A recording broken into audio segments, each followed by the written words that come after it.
Ольга Валерьевна, здравствуйте. Расскажите о текущей эпидситуации у нас в республике.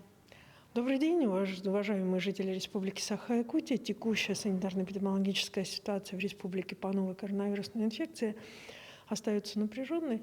За сутки в учреждении здравоохранения республики госпитализировано 86 человек, а с диагнозом новая коронавирусная инфекция накануне это составляло 109.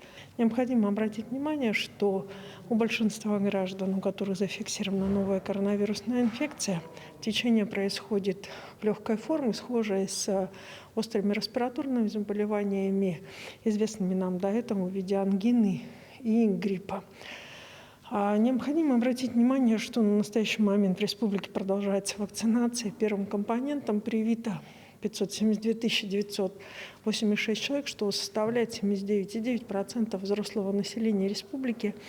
Необходимо усилить в республике ревакцинацию в связи с тем, что сегодня по всем известным в Российской Федерации исследованиям научного характера, которые осуществляет медицинское сообщество, лица, которые являются ревакцинированными, в полной мере прошли всю процедуру вакцинации, более в легкой форме переносят новую коронавирусную инфекцию, либо она у них не фиксируется в целом.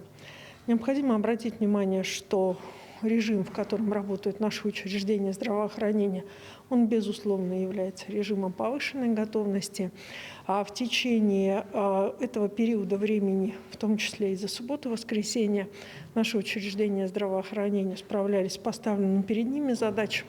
Кроме того, работали достаточно плотно с обращениями граждан, которые поступают как на горячую линию Министерства здравоохранения, так и на Инстаграм и прямую связь главы Республики Саха-Якутия.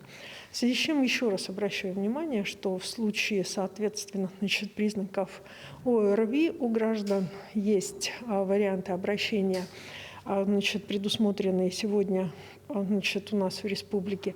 Это обращение на телефон 122, либо облачная поликлиника, либо медсеть, либо центр сопровождения поликлиник по вашему месту жительства. Наиболее сложной ситуацией из районов республики сегодня является ситуация в двух районах, в Мегино-Кангаласском и Хангаласском. Не менее сложной является ситуация в Намском районе. Все силы учреждений здравоохранения мобилизованы для разрешения этих сложившихся ситуаций. В связи с чем обращаем внимание на необходимость, соответственно, соблюдения норм, установленных указом главы Республики Саха-Якутия. Как вы знаете, началась у нас в пятницу добровольная вакцинация детей, и, соответственно, начали эту вакцинацию с вакцинации детей и медицинских работников. В настоящий момент все ребятишки, которые были провакцинированы в пятницу вечером, мониторятся, чувствуют себя нормально. И, соответственно, мы ждем всех остальных на вакцинальных участках при согласии соответствующих родителей, для того, чтобы дети тоже могли пройти вакцинацию. И обращаем внимание на необходимость соблюдения требований по вакцинированию населения, и вообще для сохранения собственного здоровья. Спасибо, Ольга Валерьевна.